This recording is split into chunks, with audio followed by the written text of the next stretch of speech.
नमस्कार, आप देख रहे हैं प्राइमेट 4। मैं हूं आपके साथ हिमांशु दीक्षित और आज प्राइमेट 4 में हम आपको बताएंगे कि यूपी में दंगा भड़काने की साजिश किसने और क्यों रची। साथ ही आपको दिखाएंगे शहर शहर आग का कहर। मध्य प्रदेश से गुजरात कैसे मचा हाहाकार। राजस्थान में शराब ठेके पर महिलाओं ने क्यों काटा बवाल। महिलाओं की क्या है मांग, ये भी हम आपको बताएंगे। साथ ही आपको दिखाएंगे कहां बादल फटा, कहां आसमान टूट कर गिरा। अगले 24 घंटे में क्या बड़ा होने वाला है, यह भी आपको बताएंगे। लेकिन शुरुआत एक बड़ी खबर से। आगरा से आज की एक बड़ी खबर आ रही है, जहां पुलिस की सतर्कता और पुलिस के तुरंत एक्शन की वजह से दंगों की एक बड़ी साजिश को नाकाम कर दिया गया। पुलिस को सुबह सुबह खबर मिली कि शाही जामा मस्जिद में किसी ने प्रतिबंधित मांस फेंक दिया है। इसके बाद पूरे पुलिस महकमे में हड़कंप मच गया और आनंद फानंद में मौके पर पुलिस फोर्स पहुंची। सीसीटीवी खंगाले गए और एक शख्स को आइडेंटिफाई किया गया और महज 3 घंटे के भीतर पुलिस ने नजरुद्दीन नाम के इस शख्स को गिरफ्तार कर लिया। और इस शख्स को गिरफ्तार करने के बाद खुलासा हुआ कि आगरा समेत यूपी में दंगे फैलाने की एक बहुत बड़ी साजिश थी। ये जो शख्स आप देख रहे हैं नजरुद्दीन है और इसके हाथ में देखिए थैला है, बैग है।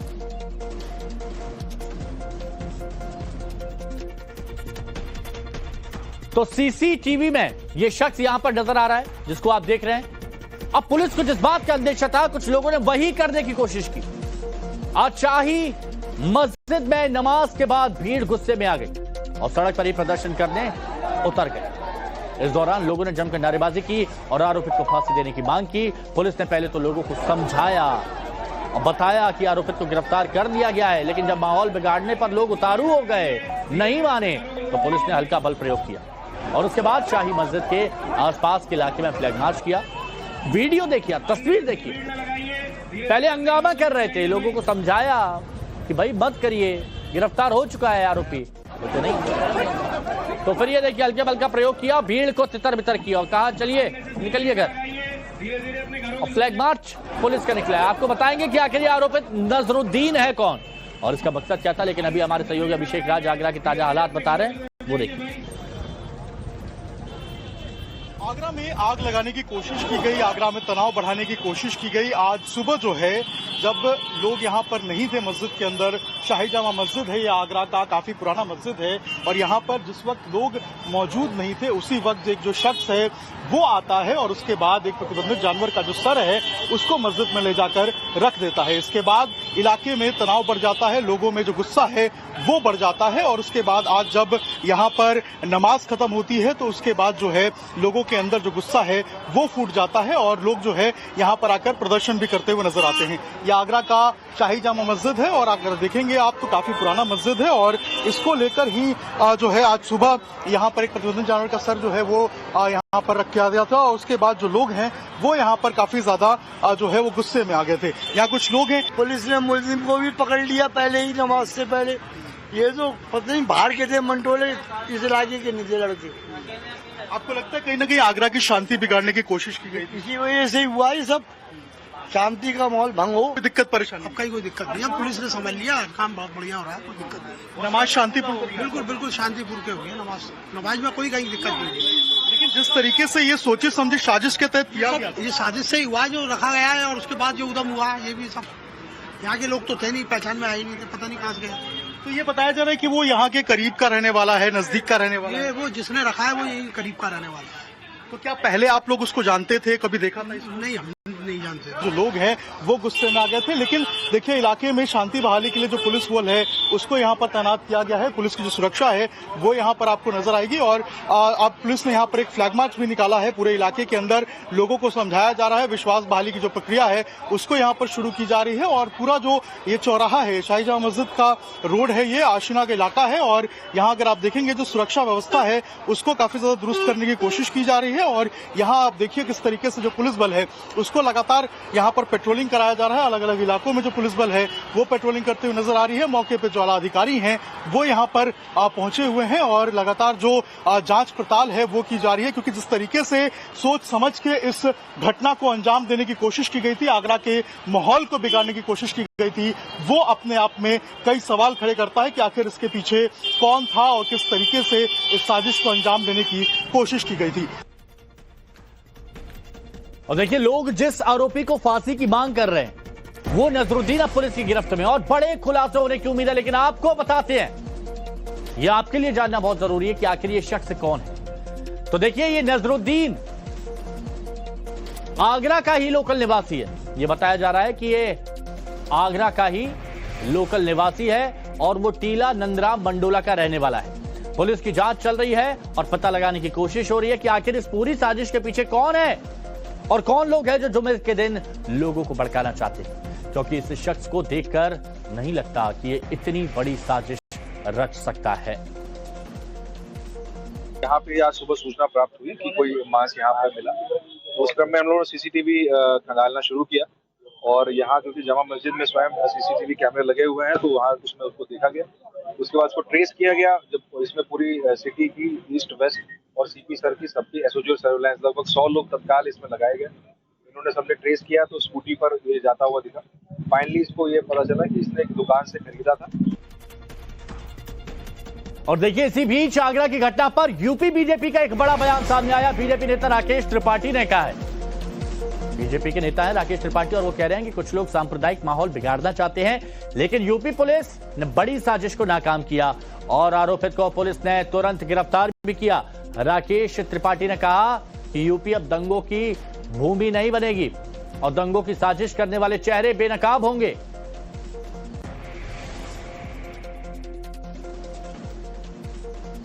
उत्तर प्रदेश की योगी आदित्यनाथ सरकार ने सरकार संभालने के बाद से ही सांप्रदायिक दंगों को पूरी तरह से इतिहास बना दिया है। अब उत्तर प्रदेश में कहीं पर भी सांप्रदायिक दंगे नहीं होते हैं, लेकिन कुछ लोगों को यह बात रास नहीं आ रही, इसीलिए हर प्रकार के प्रयत्न करते हैं कि कैसे सांप्रदायिक सद्भाव बिगाड़ा जाए। और इसी तरह की एक हरकत आगरा में की गई।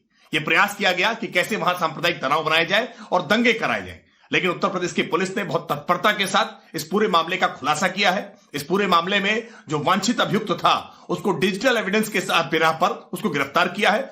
और कौन कौन लोग इस साजिश में जुड़े हैं इस को लेकर के पुलिस जांच कर रही है। लेकिन एक बात स्पष्ट है कि उत्तर प्रदेश को अब दंगों की भूमि नहीं बनने दिया जाएगा।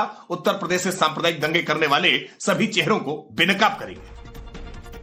तो ये तो बीजेपी की प्रवक्ता की तरफ से कहा गया। अब आपको बताते हैं कि आखिर कैसे इस पूरी साजिश को आगरा की पुलिस ने क्रैक किया। तो देखिए, आगरा में शाही मस्जिद में मांस मिला और जैसे ही खबर मिली पुलिस प्रशासन में हड़कंप मच गया। मौके पर भारी तादाद में पुलिस पहुंची। पुलिस ने जांच शुरू की। आनन फानन में 100 लोगों की टीम बनाई गई। सोचिए, सुबह से लेकर अभी तक की बात है ये। 100 लोगों की टीम बनाई गई। जांच में सीसीटीवी में एक आरोपित दिखाई दिया। एक दिन पहले मस्जिद आया था यह आरोपित और आरोपी की स्कूटी के नंबर की पहचान हुई। अब जब स्कूटी के नंबर की पहचान हुई तो 2 मिनट लगते हैं और 2 मिनट में पता लगा कि आरोपित का नाम है नजरुद्दीन। और फिर इस नजरुद्दीन को पुलिस ने गिरफ्तार किया। यानी पूरा केस पुलिस ने महज 3 घंटे में सॉल्व किया। आरोपित के सीडीआर की जांच अब पुलिस कर रही है। कॉल की पूरी रिकॉर्डिंग, सारी जानकारी। अब चलिए आपको सुनाते हैं कि आगरा के एडिशनल सीपी ने इस पूरे मामले में जांच की कार्रवाई को लेकर क्या कुछ कहा है। संजीव सर हमारे साथ बात करने के लिए हैं। सर, क्या पता चला था आप लोगों को, कितने बजे जानकारी मिली थी, क्या हुआ था पूरा, और अभी के क्या हालात हैं? ये आगरा की जामा मस्जिद में आज सवेरे खबर मिली कि एक जानवर का मीट कोई रख के चला गया है रात ही में। पुलिस ने तत्परता से इस पूरी घटनाक्रम की खोजबीन करी और एक लोकल नसरुद्दीन नाम के युवक को पकड़ा है। उसने घटना को कबूला है और उससे अभी पूछताछ जारी है। बाकी और कितने लोग उसके साथ जुड़े हैं इस पूरी कंस्पिरेसी में, क्या मकसद था, क्या ये करना चाह रहे थे, क्या सोच के इन्होंने ये किया है, ऐसे लोगों को ढूंढा जा रहा है। जल्दी ही पूरी घटना का खुलासा सभी आरोपियों के नामों के साथ हो जाएगा। तो जम्मू कश्मीर के किश्तवाड़ में एक आतंकी ढेर हुआ है। यह बड़ी खबर आपको बता रहे हैं। सुरक्षा बलों ने एक आतंकी को मार गिराया। अभी भी सेना का सर्च ऑपरेशन जारी है। सुबह से ही किश्तवाड़ में बारिश के बीच सुरक्षा बलों ने एक आतंकी को मार गिराया और सेना ने इलाके को घेर लिया है। सर्च ऑपरेशन जारी है। आतंकी अभी भी छुपे होने की आशंका, और सबसे बड़ी बात कि रुक रुक कर फायरिंग हो रही है इस क्षेत्र में। सड़क हादसा हुआ। हाईवे पर कई गाड़ी आपस में टकरा गई। 12 लोग गंभीर रूप से घायल हो गए और यह बताया जा रहा है कि एक ट्रेलर और कार के बीच जबरदस्त टक्कर होती है। पीछे से आ रही गाड़ियां भी एक के बाद एक उस गाड़ी से टकरा जाती हैं और टक्कर इतनी जबरदस्त थी कि हाईवे पर अफरा तफरी मच गई। घायलों को फौरन अस्पताल पहुंचाया गया।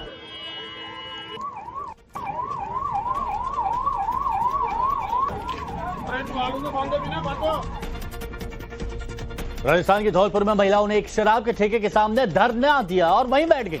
आरोप है कि शराब की वजह से मोहल्ले का माहौल बिगड़ रहा है और पुलिस भी कोई एक्शन नहीं ले रही है। जब बार बार शिकायत के बावजूद शराब का ठेका बंद नहीं हुआ तो महिलाओं ने हल्ला बोल दिया। पहले शराब की बोतलें तोड़ी और दुकान के सामने फेंक दी और उसके बाद शराब की दुकान के सामने ही धरने पर बैठ गई। महिलाओं का आरोप है कि प्रशासन उनकी सुनवाई नहीं कर रहा है। साहब से मेरी बातें हुई थी, उन्होंने आश्वासन दिया था, उन्होंने कहा मैं इसको बंद करवा दूंगी, लेकिन बंद नहीं करवाएंगे। महिलाओं का आरोप है कि मोहल्ले के बीच में शराब की दुकान की वजह से घर से बाहर निकलना मुश्किल हो गया है। शाम होते ही लोग शराब पीकर यहाँ पर गाली गलौज करते हैं।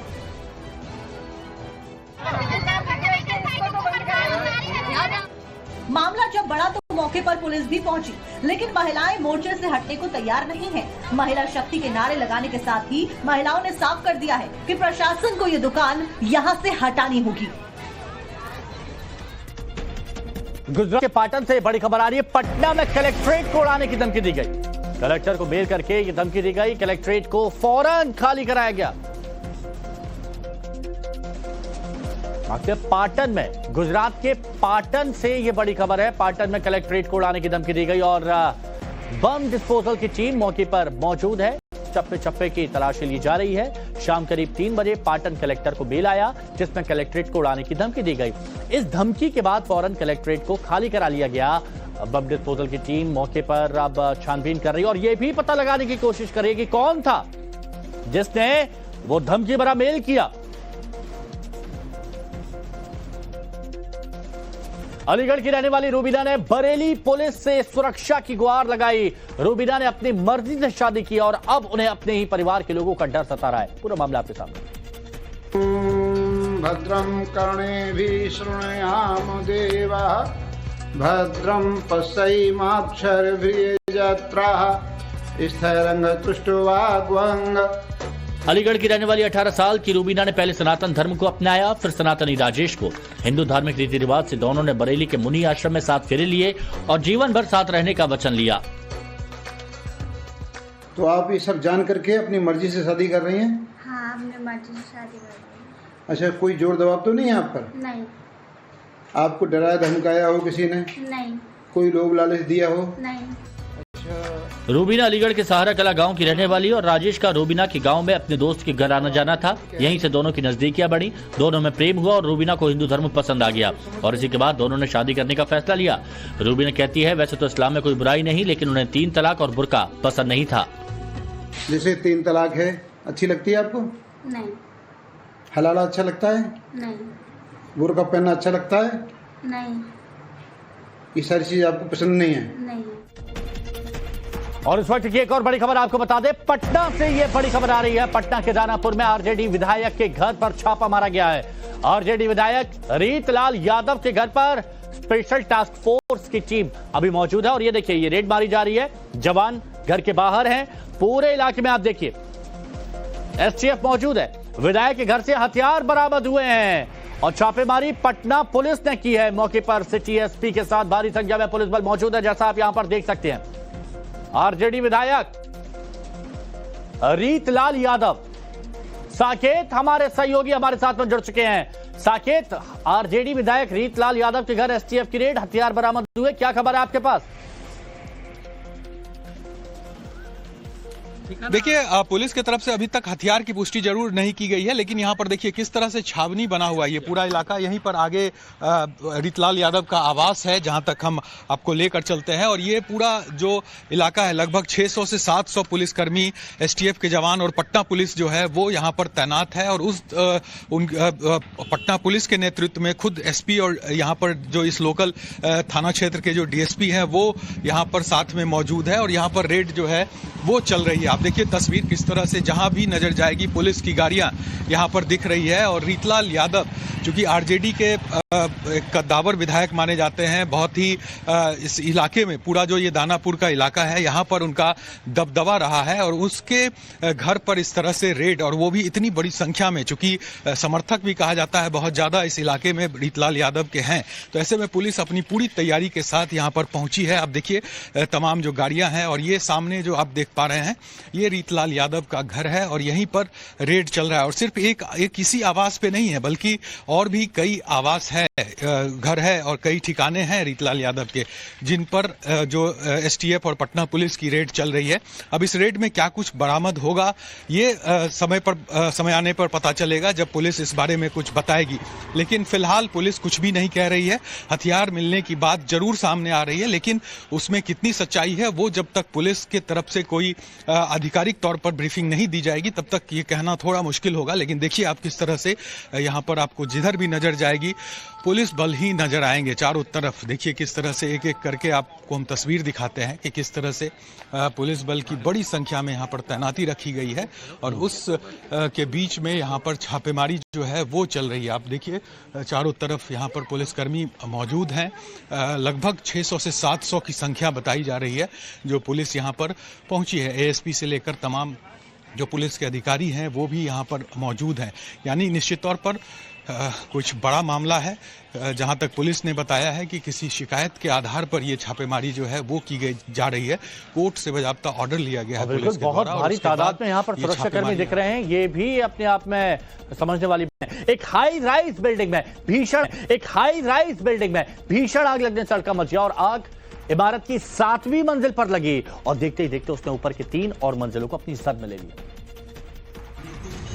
आग की भीषण लपटें सूरत की high rise building happy enclave से निकल रही हैं। आग इतनी भीषण थी कि लपटें इतनी ऊंची ऊंची निकल रही थी कि आसपास की इमारतों में रहने वालों को भी खतरा होने का आभास हो रहा था।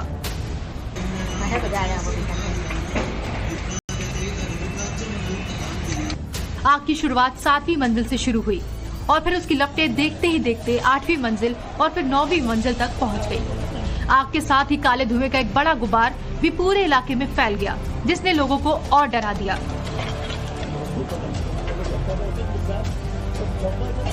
जिस इमारत में आग लगी उसके पास इमारत में राज्य के गृह राज्य मंत्री हर्ष सांघवी भी रहते हैं और इस हादसे की खबर सुनते ही वो खुद भी मौके पर पहुंचे और लोगों को इमारत से निकलकर सुरक्षित जगह भेजने में जुट गए।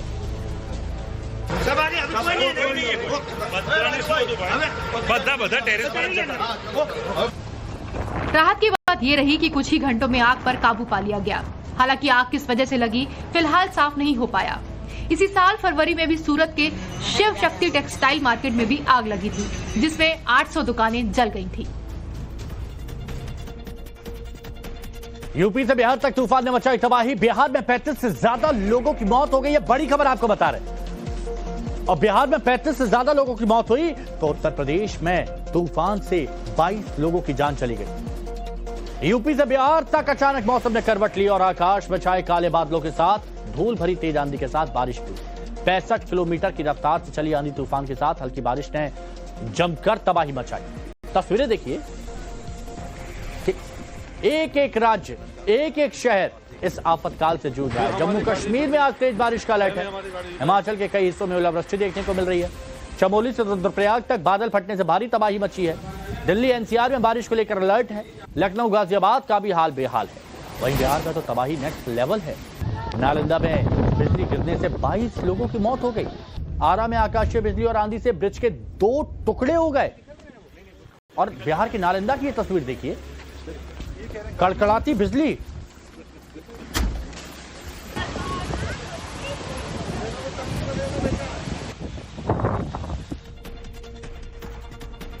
अब चलिए आपको बादल फाड़ तबाही की सबसे हाहाकारी तस्वीरें दिखाते हैं। जब आसमान से आफत बरसी तो चमोली में हड़कंप मच गया। बादल फटने के बाद हर ओर उफान की तस्वीर। भयानक दृश्य आप देखें, कैसे गधेरे उफान पे है। आप देख सकते हैं, ये देखिए, ये जो नंदीप्रयाग है, मेन जो बद्रीनाथ हाईवे है, वहाँ की स्थिति आप देख सकते हैं। ये बादल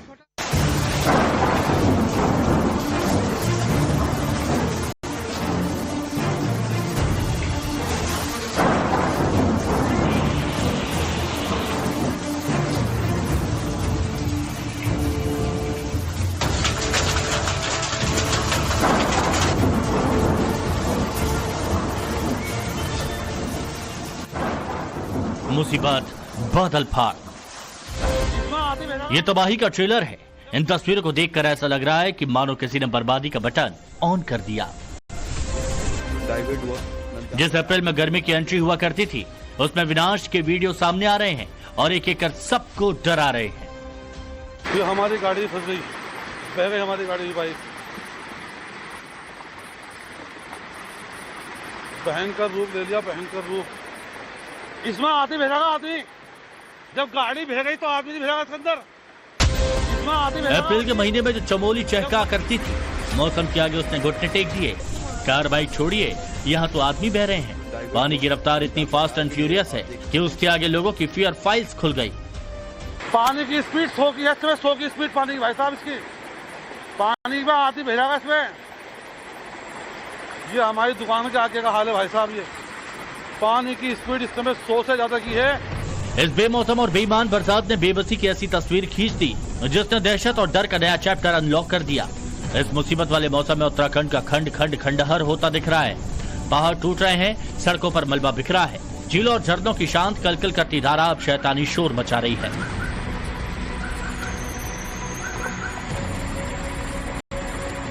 अप्रैल के महीने में पहाड़ों पर मुसीबत का पहाड़ टूट पड़ा है। उत्तराखंड के कई हिस्सों में बेहिसाब बारिश, बादल फाड़ तबाही हो रही है। लैंडस्लाइड से अभी से लोगों को दहशत में डाल दिया है। कई जगह पर रोड जाम है और हर तरफ मलबा फैला हुआ दिखाई दे रहा है। हर जगह जल भराव के बीच लोग जद्दोजहद करते दिखाई पड़ रहे हैं। मौसम वैज्ञानिकों की माने तो अगले 2 से 3 दिन उत्तराखंड के लिए ऐसे ही बारिश और तूफान देखने को मिल सकते हैं।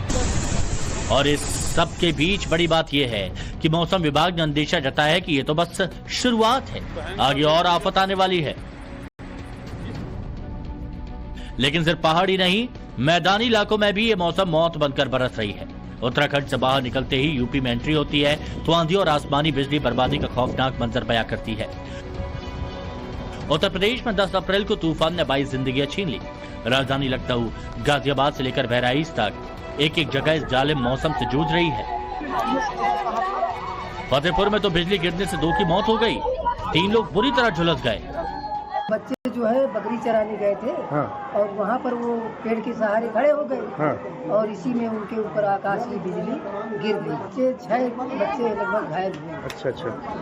दो ज्यादा गंभीर हैं और कुछ बच्चे और भी हैं जो अभी यहाँ पे लाए हैं, भैया के पीछे रहे। लगभग कुल कितने बच्चे रहे होंगे? लगभग वहाँ लगभग रहे 10-11 बच्चे रहे। लेकिन इसी बीच सीएम योगी एक्शन में है। उन्होंने पीड़ित परिवारों को आर्थिक मदद देने का ऐलान किया। इस तबाही के बीच सीएम योगी की ओर से घायलों का इलाज कराने के भी निर्देश हैं। तो वहीं पालतू पशुओं के नुकसान को लेकर भी सीएम योगी की ओर से आर्थिक मदद की घोषणा की गई है, जिसके तहत 4,000 रुपए से लेकर 37,500 रुपए तक राहत के तौर पर प्रभावित पशुपालकों को दिए जाएंगे। और देखिए, सच्चाई यह है कि खतरा अभी चला नहीं है, क्योंकि मौसम विभाग ने अगले 16 घंटे में बिहार के 38 जिलों में से 27 जिलों में आसमानी बिजली गिरने का पूर्वानुमान जताया है। बिहार मौसम सेवा केंद्र ने 12 अप्रैल सुबह 5:30 बजे तक के पूर्वानुमान का जो मैप जारी किया, जरा वो देखिए। दक्षिण पश्चिम के कुछ हिस्सों को छोड़ दें तो पूरा का पूरा बिहार पीले रंग में रंगा दिख रहा है। अगर वो मैप है तो वो हम आपको बताएंगे कि पूरा का पूरा बिहार पीले रंग में रंगा दिख रहा है, जो कि हीट वेव यानी तेज गर्मी का इशारा है।